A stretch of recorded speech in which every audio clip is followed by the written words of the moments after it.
मागे ते उभं राहणं पसंत करते हे या निकालांमुळे दिसेल. बरोबर आहे. आपण थोडंसं चिंचवडबद्दल पण बोलूया. शैलेंद्र सर, अश्विनी जगताप यांना उमेदवारी नाकारली आणि त्यांचे दीर शंकर जगताप यांना भाजपानं उतरवलंय.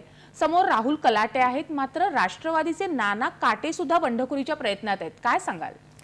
तुम्हाला सांगू का, कलाटे हे यापूर्वीही पराभूत झालेले आहेत. एकदा शिवसेनेकडनं एका अपक्ष म्हणून आणि सगळ्यांचे उमेदवार असतानाही.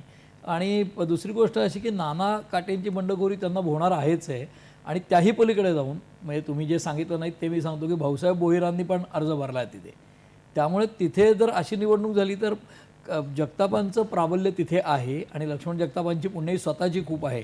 म्हणजे राष्ट्रवादी काँग्रेस पूर्ण प्रभावी असताना, अजित पवारांचं पिंपरी चिंचवडवर पूर्ण एक हाती सत्ता असताना बाहेर पडून अपक्ष म्हणून निवडून येण्या इतकी ताकद लक्ष्मण जगतापांची होती. त्यामुळे त्यांच्या पत्नी मागच्या वेळेला उभ्या राहिल्या, त्या निवडून आल्या.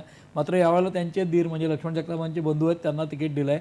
त्यांच्याविषयी व्यक्तिगत जरी थोडीफार नाराजी जरी असली तरी देखील त्यांची ताकदच मुळात जास्त आहे शंकर जगतापांची. आणि त्यामुळे कलाटे असतील किंवा भाऊसाहेब बोहीर असतील आणि नाना काटे असतील यांच्या उमेदवारीमुळे मला असं वाटत नाही की तिथली निवडणूक खूप रंगतदार होईल.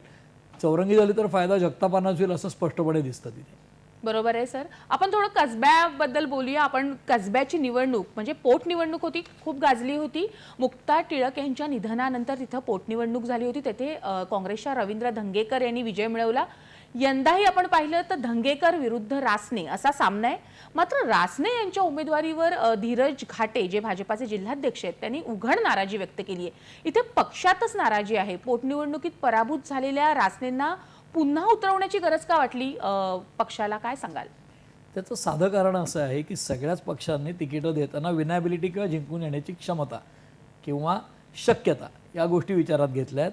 आणि माझीही माहिती अशी आहे कारण मी त्या मतदारसंघात राहतो.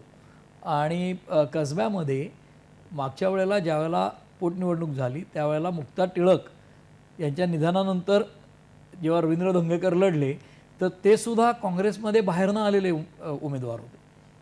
ते शिवसेनेत होते, त्यानंतर मनसेत गेले आणि त्यानंतर ते काँग्रेसमध्ये येऊन निवडणूक लढले आणि जिंकून आले बाय इलेक्शनला. पण त्यावेळेला हेमंत रासने यांच्याबद्दलची नाराजी किंवा ते नौखे उमेदवार आहेत असं तर चंद्रशेखर बावनकुळेंनी निवडणुकीनंतर सांगितलं. म्हणजे आमचा उमेदवार चुकला इथपर्यंत त्यांनी विधान केलं होतं. मग तोच उमेदवार आत्ता बरोबर कसा असा प्रश्न येईल.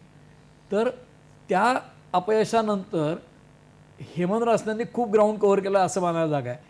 कारण त्यांच्या मागे दगडूशेठ हलवाई मंडळासारखं मंडळ आहे. दुसरी गोष्ट अशी की आत्ता भारतीय जनता पक्ष खूप जास्ती ताकदीने तिथे लढतो आहे. त्याच्या पुढची गोष्ट अशी की मागच्या वेळेला ब्राह्मण समाज नाराज आहे असा जो प्रचार केला गेला त्या वॉर्ड क्रमांक 15 नावाचा भाग आहे त्या मतदारसंघातला की जिथे सदाशिव पेठ पुणे 30 हा भाग आहे मुख्यत्वे की जो राज्यभर प्रसिद्ध आहे विशिष्ट वैशिष्ट्यांसाठी तिथल्या. तर त्या पुणे 30 मधल्या वॉर्ड क्रमांक 15 मध्ये सुद्धा धंगेकरांना चांगली मतं मिळाली होती.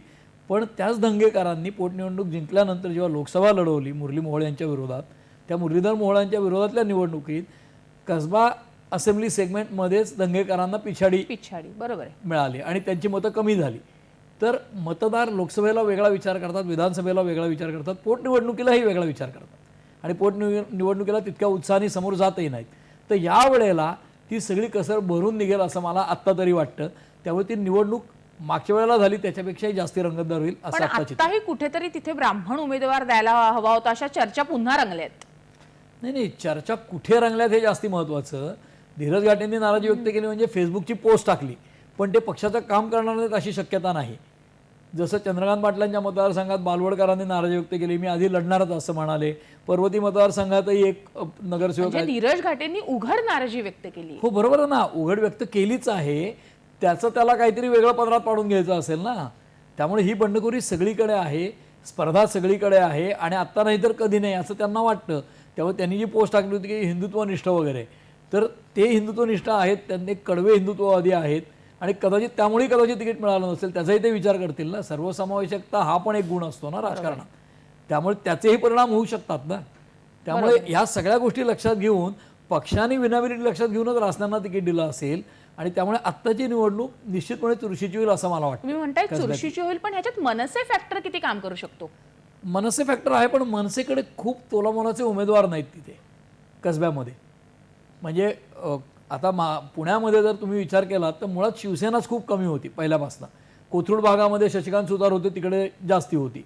त्याच्यानंतर रमेश बोडके होते कसब्यातले, तिकडे होती. पण आता तशी परिस्थिती राहिली नाही आणि शिवसेनेकडे मोठं नेतृत्व नाही. त्यातनं फुटलेली मनसे, दीपक पायगुडे 2दा आमदार होते, ते आता राजकारणात तितकेसे सक्रिय नाहीत. त्यामुळे मनसेचा उमेदवार जी मतं मिळवेल ती निश्चितपणे दोघांचीही असतील, म्हणजे भारतीय जनता पक्षाचीही खाईल, शिवसेनेची खाईल आणि उद्धव ठाकरेंचीही खाईल, म्हणजे महायुतीची खाईल आणि महाविकास आघाडीचीही खाईल.